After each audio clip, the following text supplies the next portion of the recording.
Okay, hello all you guys. I wanted to do a little bit of an update video on the Iran-Israel situation that's unfolding from a few different perspectives.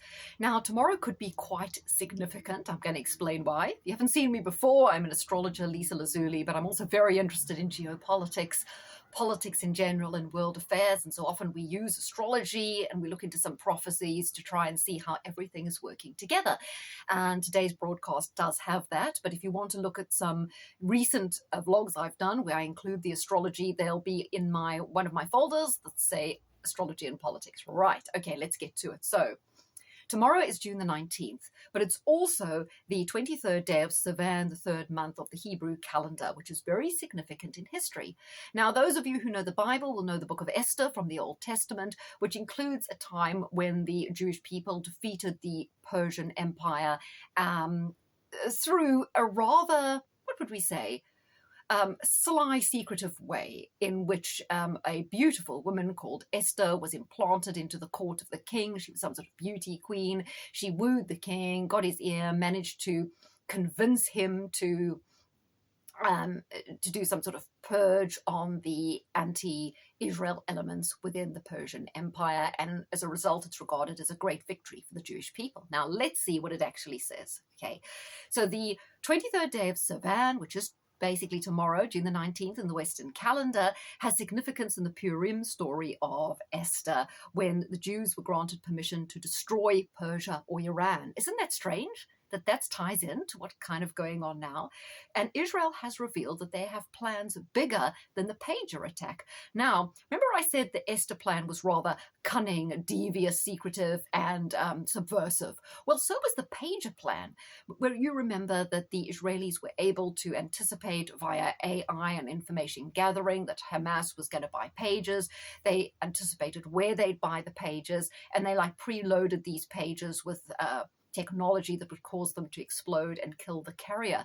So think of the amount of intelligence behind that, the planning, the deviousness, and also the lack of human rights to do with that, because lots of innocent people could have and were killed because of that, right? So now Israel are promising something even bigger than that tomorrow on a date which coincides with Purim. Okay, now let's just have a little read there of it. So this is the quote from the Bible. On the 23rd day of Sivan, the third month, the king's secretaries wrote the law. They obeyed Mordecai and wrote to the Jews, the rulers, the governors, and the officials of all provinces from India to Ethiopia. The letters were written in every language used in the kingdom, including the Jewish language. They were written in the name of the king Xerxes and sealed with his ring. They were taken by messengers who rode the king's finest and fairest horses. So on the 13th day of Adar, the 12th month, the Jews in every city and province will be allowed to get together to defend themselves, and they may destroy any army that attacks them, and they may kill all of their enemies, including women and children. They may also take everything that belongs to their enemies. So that's a quote from the Bible regarding the story of Esther, and I think it's very, very interesting given, what's happening right now in Israel. Now, what I am noticing on Twitter as well is a huge amount of misinformation. And I've mentioned in my previous vlogs on the subject that there are different camps. There's the pro-Palestine, pro-Iran, pro-Russia bunch of people, which I would include in there, the George Galloways, Scott Ritters, Patrick Henningsons, blah, blah, blah. There's nothing wrong with their opinions, but they've always been known to be big-upping Iran, big-upping Russia, saying all these marvelous weapons and whatever. And George Galloway is always making these apocalyptic forecasts and talking about this, these wonderful weapons, hypersonic weapons that Iran has and can use, yet we don't see it materializing. Then on the other side, we've got the MAGA crew, who are also a lot pro-Russia, like the Alex Joneses and that.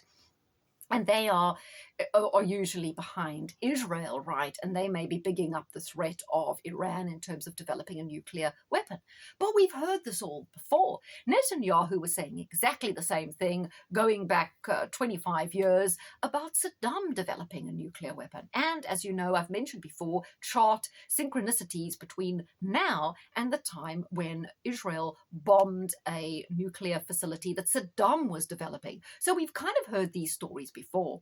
What we have so far seen is Iran has these ballistic missiles, which they send over. Most of them are shot down. Very little damage is actually created. Yet they want us to believe that Iran is on the brink of being able to attack America. But they've been saying this since 1995, and it's all a little bit suspicious now.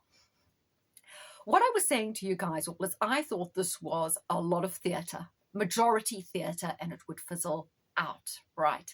Now, I've had to question myself, is this true? But let's look at the markets, follow the money. Now, that's always an important thing to do because, like I say, there's so much disinformation on both sides, and there's a lot in it for both camps, a lot of ego, a lot of vested interests. But let's now look at the markets, right? So, yesterday, President Trump told everyone in Tehran, which Tehran has 10 million people. They can't all evacuate. Imagine everyone in London with about 8 million people trying to evacuate at once. It's impossible, right? Where would they even go? The roads and rails and transport networks would be clogged. But anyway, President Trump said that everyone in Iran must evacuate. Yet oil prices are up a mere 1.5% on the news. Oil markets continue to price in a short-lived conflict, right? Short-lived conflict. So ignore the noise, follow the money. So that goes to prove what I've been saying all along. This is hype by both sides, both the pro-Israel and the more pro-Palestine, pro-Iran side. And you see now a big split in MAGA, the Marjorie Taylor Greens, the Joe Rogans, the Owen Schroyers, they all breaking from this narrative and saying, why are we defending Israel at all costs? Why are we continuing to be dragged into wars on behalf of Israel? So there's a big split, but Trump and a lot of the boomers and the people in the Republican congressmen, the neocons, are right up for it, and they trying to build this all up to some sort of existential threat to America that they need to attack, right? Also, the odds of a nuclear deal between the US and Iran are rising. So the bookies think there's going to be a deal. Very interesting. So despite all the recent hoopla, the escalations, what we see happening between Iran and Israel, there's still a 47% chance of a new US-Iran nuclear deal in 2025 as per the market. So again, the betting markets are also pricing in a short-term conflict, also suggesting that it's perhaps a little bit overhyped, right? So I just wanted to mention a few of those things to you to kind of back up what I've been saying of both sides. Both sides seem to have a lot in common in upping the ante, upping the drama of this situation, whether they are pro or anti-Israel, blah, blah, blah.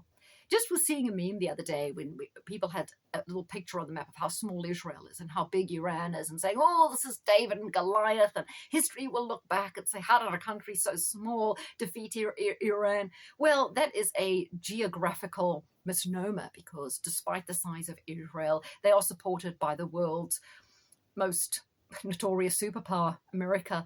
They, through AIPAC, have sponsored the vast majority of US politicians who are backing Israel to the hilt. So they've got the money that continually pours in from America. They've got the weapons. They've got the military might of America behind them, plus the fact that America virtually pay off countries like Egypt, which is the second biggest recipient of US aid, and Jordan to stay out of it. Plus Syria's being destabilized now.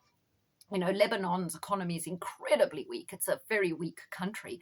Saudi Arabia is very much a ally of America. Turkey's in NATO. These countries, do any countries actually stand up for the Palestinians, these Arab countries? No, they don't. So is Israel really this tiny country fighting off all these bad countries out there? No, Israel has all the backing. Even Russia barely say anything, apart from today when they warned Trump not to interfere by bombing Iran. But everyone seems to be scared to interfere. They overlook the human rights abuses in the going against war conventions of Israel. Everything's overlooked. It's not a battle of Goliath, of David versus Goliath. The tiny little country is backed by the world superpowers, America most notably, plus all the other G7 nations, plus even Russia barely makes a murmur when all this stuff goes on. So it's just a misnomer designed to kind of trick people who are not looking deeper and understanding the vast amount of money, weapons, technology that Israel has access to, plus their secret nuclear weapons program, Dimona, which no one really says anything about except Kennedy, and we know what happened to him.